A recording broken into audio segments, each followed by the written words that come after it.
జై శ్రీరామ్. ఇప్పుడు మనకి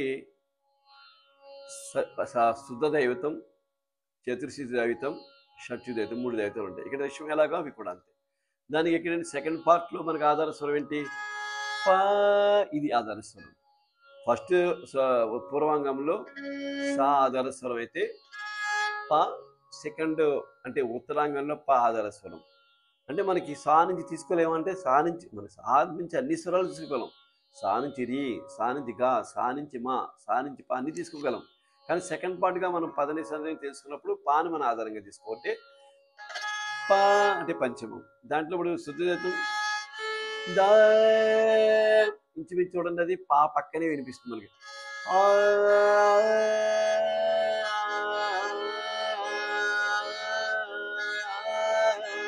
అంటే పా దైవతం రెండు ఒక దగ్గరగా వినిపిస్తాయి. అంటే పాని మనం పట్టుకున్నప్పుడు దైవతం దగ్గరగా మనకి బాగా అబ్జర్వ్ చేయొచ్చు. త్వరగా కొంచెం పట్టుకోవడానికి అవకాశం ఉంది, వినడానికి కానీ మనం పాడడానికి కానీ.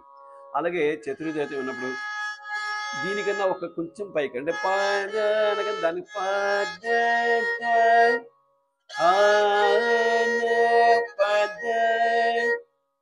ఇప్పుడు అదే. దాని తర్వాత మూడో దేవతం ఏంటి? షట్యుత దేవతం. ఇది ఇది కూడా ఎలా ఉంటుంది? దానికన్నా కొంచెం పైన. అంటే అది ఎక్కడ వస్తుంది నేను మళ్ళీ చెప్తాను. అంటే ఇప్పుడు ఎలా వేస్తాం మనం?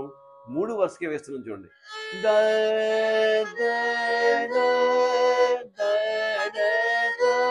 ఈ మూడు దాలు కూడా పక్క పక్కనే ఉన్నాయి.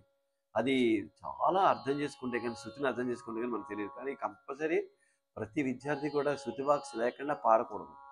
ఆ వ్యత్యాసం గమనించడం మరీ కష్టమైపోతుంది. ఎప్పుడైతే మీకు శృతి బాక్స్తో ప్రాక్టీస్ చేస్తున్నారో డెఫినెట్గా మీరు ఆ వేరియేషన్ గమనించడానికి కొంచెం సులభం అవుతుంది. ఇప్పుడు శుద్ధ దైవతం మూడు రాగాలు వస్తాయి. అంటే శుద్ధ నిషాదం, కైశిక నిషాదం, కాక నిషాదం. శుద్ధ దైవతం చతుర్దైవతం తోటి కైశిక నిషాదం, కాక నిషాదం రెండే రాగాలు వస్తాయి.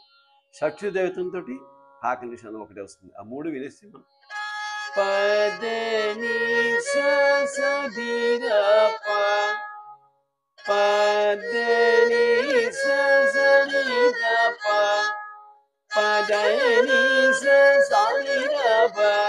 ఈ మూడు దైవతాలు అంటే మూడు దైవతాలతో నిషాదం డిఫరెన్స్ పాటించడం. మూడు దైవతాలతో మనం డిఫరెన్స్ చూసుకున్నాం. అది గమనించండి, నేర్చుకోండి. జై శ్రీరామ్.